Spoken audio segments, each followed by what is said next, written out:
Although I have plenty of space to garden, my most high reward and low maintenance way of gardening is in my GreenStalk vertical planters. From the time I planted my first fall garden in my first GreenStalk, I was hooked. Now I've accumulated 5 GreenStalk planters as I shift more and more away from my large labor-intensive garden and into my smaller footprint, less maintenance kitchen garden. But many gardeners wonder what all they can grow in a GreenStalk.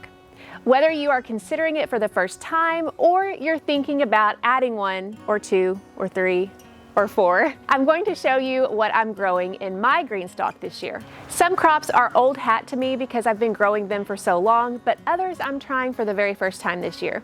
You may be surprised at what I'm trying out. By the way, right now GreenStalk is having their ever popular Mother's Day sale.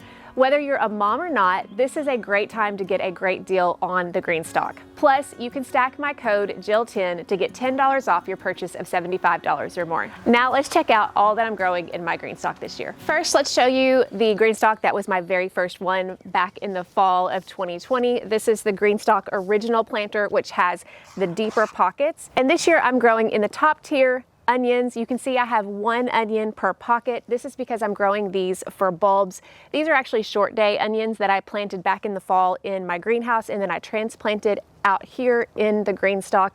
If you want to grow green onions and you want to have mainly lots of greens, then you can grow more than 1 per pocket. But for bulbing onions, you'll want 1 per pocket. Below the onions, I'm growing potatoes. And this year I'm growing potatoes in every other pocket. Last year I grew them in every pocket, but I'm going to try to do every other and see if I can get the same amount of harvest by doing every other pocket. And then in between these, I'm growing the nasturtium flower just to add a little bit of color. This is something you'll see in all of my GreenStalks. I'm trying to add more flowers and more color just to add a little bit more beauty to this space. Down below here, I've got another tier of potatoes.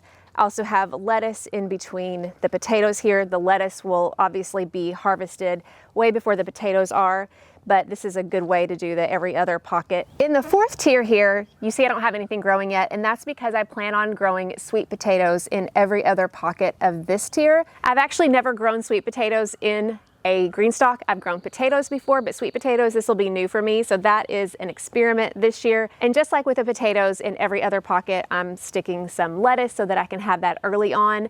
But when I plant sweet potatoes, most likely I will replace this lettuce with maybe a marigold or a flower or something like that. In the bottom tier here, I am growing tomatoes. Now I've grown tomatoes in the GreenStalk a couple of different years. I've grown Roma, I've grown a small fruited tomato called Lotta. This year I'm growing Golden Jubilee. It's a little bit larger of a tomato, maybe not super large, maybe about this big. And I'm hoping that they will produce really well. They've been a really good producer for me in general. It'll be the first time in a GreenStalk. But in between the tomato plants here, I have 1 on each side. I could grow more. I've actually grown tomatoes in all 6 pockets of a GreenStalk before. These are just the ones that I had left over. I'm growing green and red basil. This particular green basil is called Everleaf. It's one I bought from Botanical Interest that is supposed to be less likely to bolt and go to flower. So hopefully I'll be able to harvest more easily without it shooting up a flower stalk. And then the purple or red basil, I think this is called red Reuben. This is more for ornamental, although I can use it in cooking as well. Moving on, here is my next GreenStalk. This is a GreenStalk that has both the leaf and the original. The leaf has a smaller pocket, so you get more, and the original, as you can see down here, has the larger ones, just like the ones you saw before.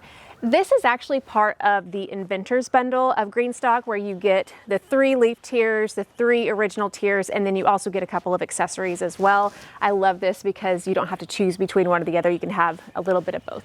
Just like in the other one, these are onions. This was a stray lettuce seedling that actually just sprouted and I let it grow. And then I have petunias. This is going to be more obviously of a summer crop, but I thought the petunia colors would especially be a pretty addition. Below that, I have strawberries. I think these are the new strawberries that I planted this year. They were just extras that I had ordered and planted in my big garden, and I'm sticking them in here. This particular variety is called All Star. And then in this tier, I have peppers. These in particular are going to be jalapeno type peppers. I have a jalapeno and a Megatron, which is supposed to be a little bit bigger of a jalapeno.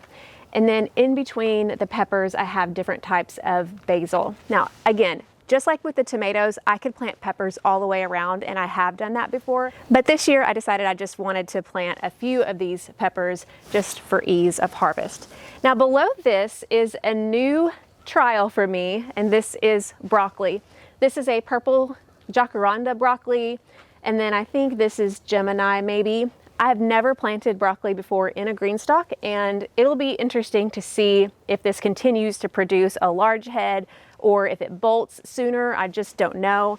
But so far, I've been really impressed with the growth of this broccoli. I mean, it looks absolutely gorgeous. And then below that, I have some herbs. This is oregano. This is supposed to be marjoram. I think this one's really struggling right now, but you can see the oregano, and then this is another marjoram plant that I sowed from seed this year. In my experience, oregano does really well in the GreenStalk its first year, but it has a tendency to get really large, robust root systems. So usually I'll either severely cut it back or I will replant it in a bigger container. But for the first year, you can see that oregano is absolutely gorgeous. Moving on over here, you can see the basket weave planter. This is GreenStalk's newest edition of the GreenStalk planter. You may have seen this video that I recorded a couple of months ago where I showed you planting all of these crops in the basket weave leaf planter, and this is what it's looking like now. You can see these pansies are just popping in the spring, and then I've got lettuce and then different kinds of greens. I think this might be the ovation greens mix. More lettuce here, beautiful pansies, more greens. So you can watch that video to see exactly what all of these are. This has got to be one of my favorite ones just because of the mix of the color of the flowers and the utility of being able to grow my own greens. Speaking of growing my own greens, this planter, this was my first leaf planter. This is what I'm growing my salad garden in. You can see that I've got different types of red lettuces here. And then as I spin it around, you can see that I have different types of green lettuces here. If you're interested, these are Monte Carlo. This is Tango. And I think this might be Monte Carlo as well. And I also have some winter density. I think this is winter density. It's probably not gonna last too much longer because we're starting to get warm. But in the middle of that, I have different greens mixes. This is ovation greens mix. I also have premium greens mix and cheap frills mix, and then arugula. And I've been harvesting on this already. I'm having a hard time keeping up with it just because they're growing so rapidly. But this is pretty much my salad garden GreenStalk. After the lettuces have bolted and gone bitter, I haven't decided if I'm gonna plant bush beans in here. In the past, I've planted the whole planter of bush beans, 3 beans per pocket, and I've been able to can 6 to 8 jars just in one GreenStalk. But I really don't need a whole lot of green beans this year, so I may end up just filling it with summer flowers. I'll have to see, but right now this has been a really great addition for the spring garden. Finally, moving on here, we have another one of the Inventors Bundle where we have half of the tiers are the leaf planter and the other half are the original planter tiers. Now this is where I've been a little bit more creative doing flowers and plants that I've never really done in a GreenStalk, with some exceptions. Of course, we've got strawberries. These are actually, most of these are the same strawberry plants that I planted in my GreenStalk that you may have seen a couple of years ago in this video. And then this video shows the results of that. Long story short, I like planting them in both. So whatever works out for me, the strawberries do really well. But in addition to the strawberries, I decided to experiment with some flowers, especially cool season flowers this time of year. I've got some calendula here. It hasn't bloomed yet. We'll see if this is a good kind of growth habit for the GreenStalk. I really don't know. I just know that I can grow calendula pretty well. And then I also have some alyssum. This is a purple variety of alyssum, or a purple and white mix that I bought from Botanical Interests. I know that alyssum's growth habit, it spreads. And so my thought is through the year, it'll just kind of spread and cascade down the GreenStalk. We'll see what actually ends up happening. In this next tier down here, I have feverfew. Feverfew is a beautiful flower, but it's also known as a medicinal herb. I'm mainly growing it here for its flower, just because it's so pretty, but I've never grown feverfew in a container like this. We'll see how it actually does. You can see it's already taken over this area. In between the feverfew, I'm gonna be growing what's often called the toothache plant. Its official term is spilanthes, and I love the flowers. They're so pretty. They don't really attract pollinators, so I don't grow it for that purpose, but I do like the way it looks, and so I'm gonna be growing that in between the feverfew. Down here, I've got dill. Dill is an herb that I use in cooking quite a bit, and so I thought, kind of going with that theme of herbs, I have parsley, so every other, I have dill and parsley on this bottom tier. These are the crops that I have growing right now at the end of April, beginning of May.